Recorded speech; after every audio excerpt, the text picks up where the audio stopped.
มื่อกี้เนี่ยเพิ่นก็ย่างมาจังซี่แหละตามทางไปเพิ่นน่ะดงบ่น้องก็เลยเห็นในทางก็เลยอันนั้นก็เลยหับเพิ่นมานำนี่ซะเนาะบ่มีเหล้าเข้าเฉพาะไปพี่น้องเอ้ยสบายดีแม่ค่อยเอาอาจ้วยจะมาส่งเลยเด้อนี่เห็นเราขี่รถมาให้เราขี่รถมานำลูกเมื่อกี้นี่ลูกสาวบ่นี่บ่หลานป้าตดอกไฟอ่ะพ่อใหญ่เพิ่นอายุจักปีแล้วแม่ชื่ออยู่บ่อัน70 ปลาย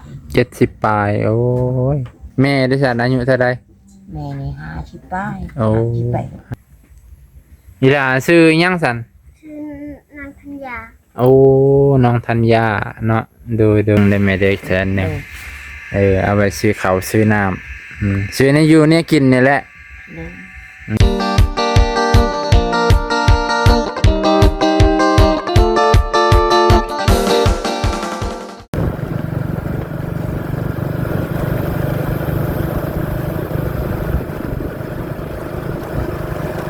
กี้นี่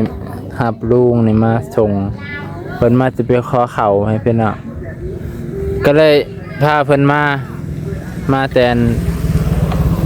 ให้เพิ่นสอนรถนำให้เพิ่นอ่ะเดี๋ยวสิลองไป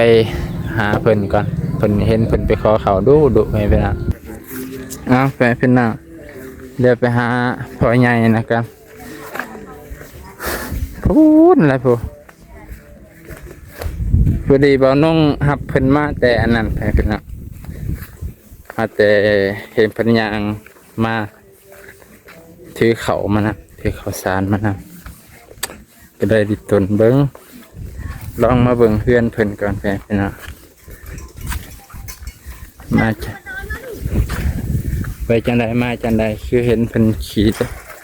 เพิ่นย่างมานะใส่เพื่อนเอาลุงเพิ่นเด้เอาแล้วเราบ่ได้ยินบ่เราหูนักเพิ่นเฉพาะคอยบอกตามทางคอยห้องเอาขายกดได้10,000ไก่บ่เฮือนเพิ่นนี่บ่ได้ไกลปานใดเข้าไปบ่จึกกลับก็ได้กลับไม่คืนเพิ่นอยู่กับผู้ใดเนี่เพิ่นแล้วก็ลูกเพิ่นแต่ดงทางในเด้เพิ่นน่ะจะบ่ส่งบ่ฮะจะบ่ส่งมาไปสอบบ่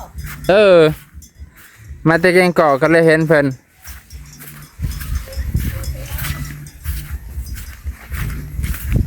เพิ่นน่ะโอเคเพื่อนเพิ่นอยู่ทางพี่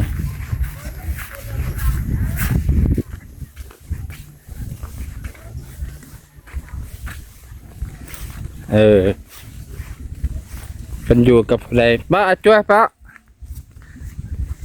ให้อาจ้วยถือเองได้ป่ะนี่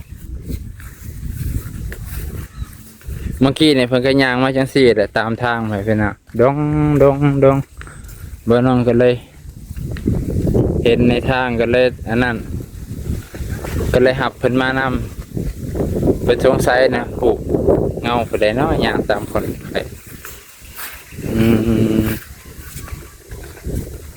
จักเคลื่อนเพิ่นอยู่ไสเด้นี่คือสิไกลบ่น้องก็จอดรถไปพูด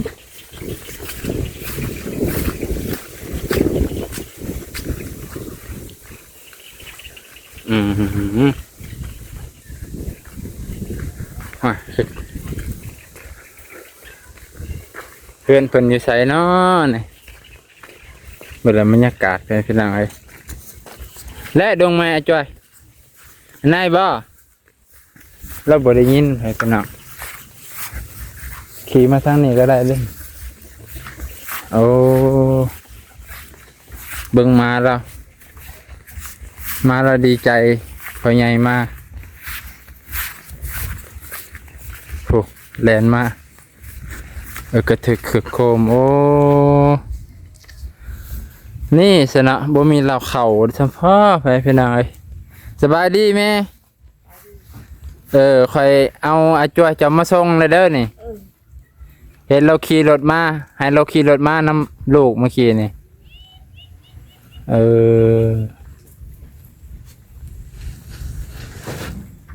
ป้าตาดิตนพนนะแบกเขามาขอขึ้นทางเทิงเลยเด้ออายะลูกสาวบ่นี่บ่ หลาน อืมป้าตัว ดอกไฟอ่ะ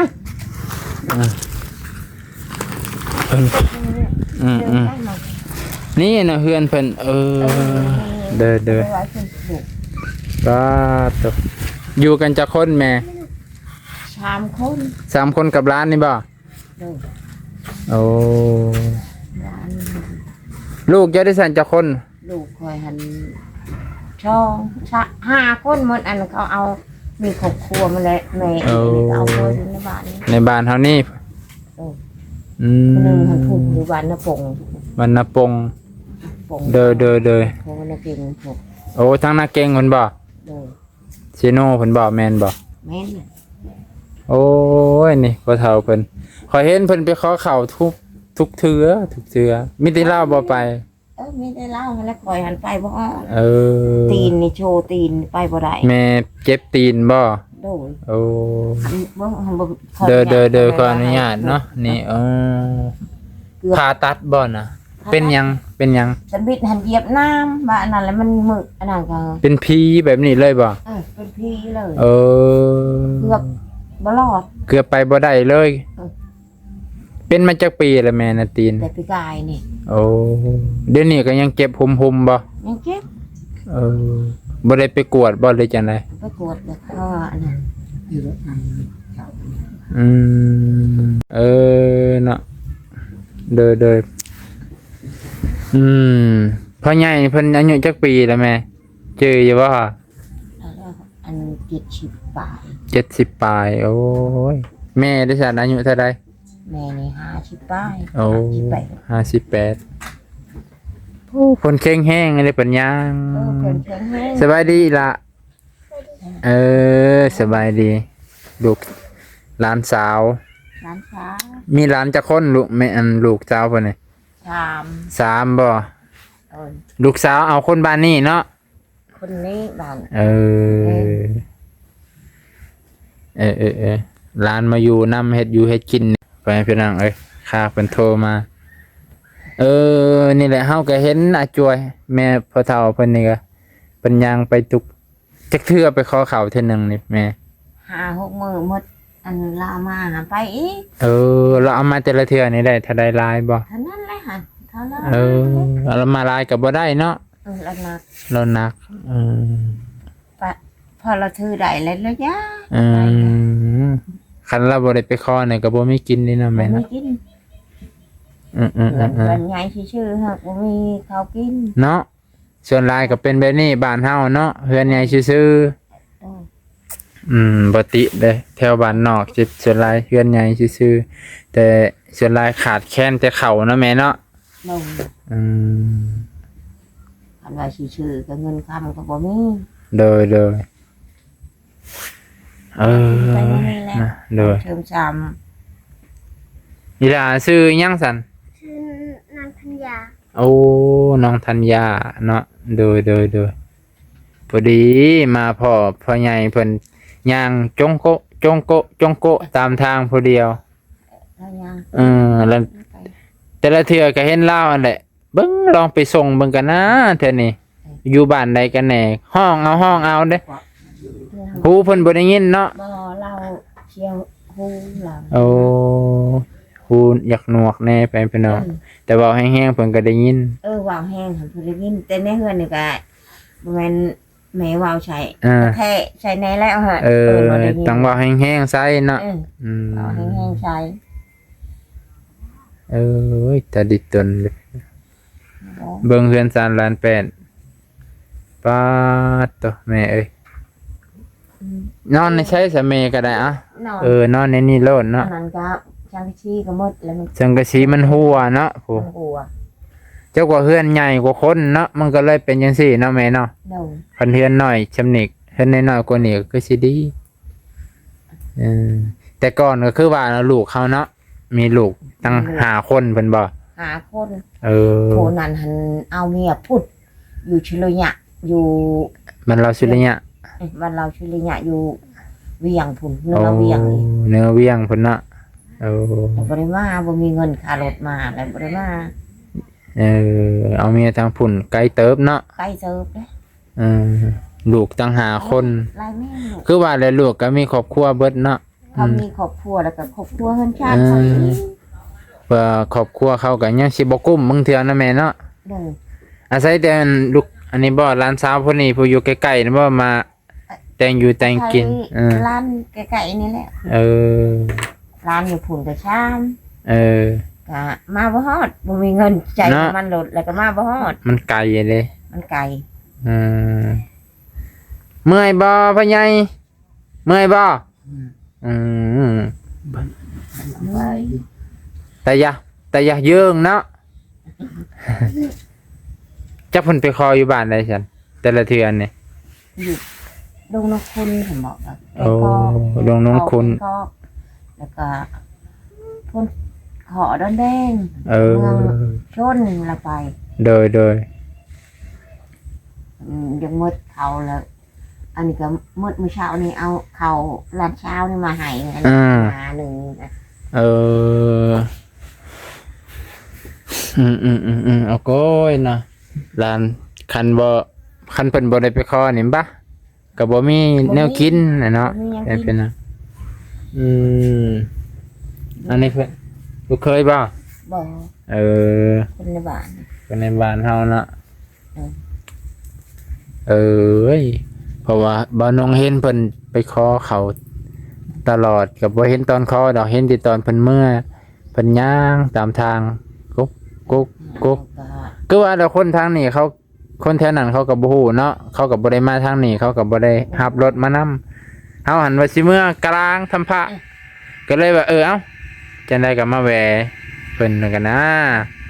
มาเบิ่งเพิ่นกันก็คือเห็นได้ไปพี่น้อง อันนั้นก็รถช่องแถวบ้านดอนแดงจือลาวหันจอดเอ้า ไปพี่น้องบ่น้องก็บ่ได้สนทนาหยังหลายสิซอยค่า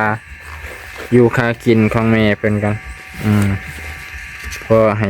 เพิ่นมีเหือมีแห้งซื้อข้าวอย่างเดียวเด้อแม่เด้อ100,000เด้อแม่เด้อ100,000เอาไปซื้อข้าวซื้อน้ำซื้อในอยู่เนี่ยกินนี่แหละใช่แม่เจ้าบ่น่ะแม่เจ้า อันนั้นแหละลูกชาว ลูกสาวเด้ลูกสาวเพิ่น เขาบ่กลุ่มกินทั้งหมดเขากับบ่กุ้มคือกันเนาะ บ่กลุ่มกินคือกัน ก่อนไหมนี่ก็แล้วเดี๋ยวนี้ก่อนเขาน่ะ โอ้ลูกสาวเพิ่นล่ะเอาคนในบ้านนี้ไปเป็นอะไรลูกสาวใครแต่ว่าร้านสาวหูความมาซอยพ่อปู่แม่ย่าน่ะเอาดีแล้วตีนเจ้าเด้ตะแวลบ่เฮ้ยบอกภาษาสปิกกับเขาอีกคนนะนี่แหละลูกของเพิ่นร้านของแม่ตู่มาเบิ่งเฮือนตัวจริงโอ้เพิ่นก็สูบยาเนาะเพิ่นสูบยา ผู้เฒ่าผู้แก่แบบนี้แหละแต่เข็นเนาะ น้องมัน น้อง ก็คุยอีกทีแต่ไหนอีกตรงนี้ความรู้เฮ้ยหายชาบ่สิไปพี่นางได้นะเพราะคือเพราะนักเล็กเพราะกูร้องปัดเพราะกูคือความรักอันนี้ลูกสาวหลาบ่เอื้อยผู้ลาผู้ลาผู้ที่สี่เนาะผู้ที่สี่แม่พี่นางแม่ขอมกกับใจที่รับส้ม บรรยากาศครอบครัวของพ่อตู่แม่ตู่เพิ่นเพิ่นยังอายุฮอดบ่70 80 80 70 บาท 70ปลายแม่ตู่เพิ่นก็50กว่าแม่ตู่ชื่อหยังอันนี้ ชื่อคอม ชื่อคอมพ่อตู่เพิ่นเด้ เกียนชื่อเกียน เกียนเฮาใส่ตะกี้นะบ่เออเอาให้พี่น้องก็มกกับใจที่รับชมเด้อสบายดีก่อนแม่ สบายดี โอ้ยไปกันเด้ออาช่วยเด้ออยู่ดีไม่แห้งเมื่อหนาถ้าไปกับคันเทนกับสิมาส่งอีกเด้อ โดย บอกได้มาทางนี้ก็ได้ติแซงไกลโลดเพิ่นว่า